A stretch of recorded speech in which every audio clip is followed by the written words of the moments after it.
पृथ्वी की उत्पत्ति कैसे हुई, ये दुनिया कैसे बनी, पृथ्वी का जन्म कैसे हुआ, इंसान क्या है, कैसे वह पृथ्वी पर आया, उसका इतिहास क्या है, क्या वास्तव में बंदर था आज का इंसान।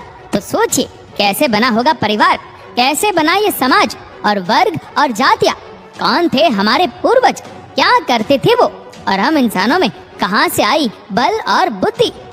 दोस्तों, क्या आपने कभी सोचा है कि हम मनुष्य धरती पर कैसे आए? क्या आप जानते कि मानव इतिहास आज से लाखों साल पुराना है? जी हाँ दोस्तों, लाखों साल पहले धरती पर आज जैसा कुछ भी नहीं था। लेकिन दोस्तों, लाखों साल पहले जब जीव जंतु और वनस्पति के बाद मनुष्य का सर्जन हुआ तो हालात ऐसे बिल्कुल भी नहीं थे। दोस्तों, आज से करीब 35 लाख साल पहले ऐसे लोग धरती पर आए जो बंदरों से थोड़ा हटकर 2 पैरों पर चलते थे।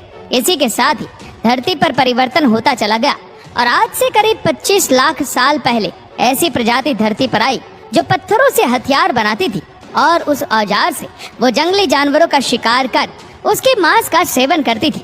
उसके बाद खोज हुई आग की और यहीं से सिलसिला शुरू हुआ शोध और आविष्कारों का। दोस्तों, आज से करीब 6.5 करोड़ साल पहले इस धरती पर राज करते थे डायनासोर। तब धरती पर एक एस्ट्रोनॉट के टकराने से विनाशकारी प्रलय आया और चारों ओर तबाही मच गई। धरती के लगभग 75% जानवरों का अंत हो गया था। जो जानवर 25 किलो से ज्यादा वजन वाले थे उनमें से कोई भी नहीं बच पाया। धरती का तापमान बहुत ज्यादा बढ़ गया था और धूल के बादलों की वजह से बहुत सारा अंधेरा धरती पर छाया रहता था। ऐसे हालातों को सुधारने में धरती पर कई साल लगे और उसके बाद वो समय आया जब मैमंच के रूप में स्तनधारी जानवरों ने धरती पर रहना शुरू किया। 1 करोड़ साल पहले धरती पर जानवर, वनस्पति और नदियां सब कुछ अपना अपना रूप लेकर आगे बढ़ रहे थे। आसमान साफ होने से हरियाली बढ़ी और जंगलों में इसके बाद कई तरह के अलग अलग जानवरों ने जन्म लिया। ऐसे जानवर जो पूरी तरह से पेड़ पौधे पर ही निर्भर थे, वह केवल पेड़ पौधे ही खाया करते थे। लेकिन दोस्तों, जैसे कि प्रकृति का नियम है परिवर्तन और कांस्टेंट, इसके बाद दक्षिण अफ्रीका में टेक्टोनिक प्लेट के मूवमेंट हुई और निर्माण हुआ एक और पर्वत श्रृंखला का, जिसे ईस्ट अफ्रीकन रिफ्ट वैली के नाम से जाना जाता है, जिससे धरती के तापमान में काफी फर्क आने लगा।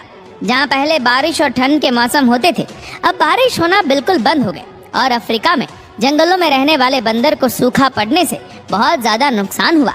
भारी भरकम वजन वाले बंदर धरती पर ना रहकर पेड़ों पर ही रहते थे। ये एक पेड़ से दूसरे पेड़ पर जाने के लिए अपने हाथों का इस्तेमाल करते थे। खाने में ज्यादातर फल ही खाते थे और जमीन पर बिल्कुल भी नहीं चल पाते थे। समय के साथ साथ कुछ चिंपैंजी तो कुछ गोरिल्ला बने तो कुछ मनुष्य बनने की रेस में आगे बढ़े।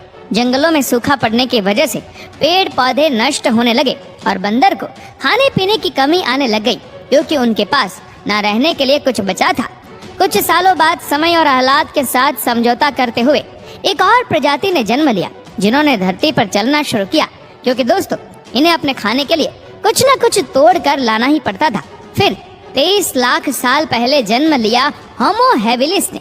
इनके जन्म के बाद काफी कुछ बदल गया। इन्होंने पत्थर से नए हथियार बनाए और उन हथियारों का इस्तेमाल करना शुरू किया। हथियार बनाना कोई आसान काम नहीं था। भारी पत्थरों से औजार बनाते बनाते इनकी उंगलियों की बनावट भी बदल गई और वो पहले के मुकाबले और भी मजबूत हो गए थे। हजारों साल तक यूं ही इनमें विकास होता चला गया और इसके बाद जो प्रजाति धरती पर आई वो थी होमो इरेक्ट्स, जो ज्यादातर एक साथ समूह में रहकर दूसरे जानवरों का शिकार करते थे। इन्होंने ही मिलकर आग का आविष्कार किया था। आग का आविष्कार दोस्तों दूसरे जानवरों से बचने के लिए और मांस को पकाकर खाने के लिए करने लगे थे।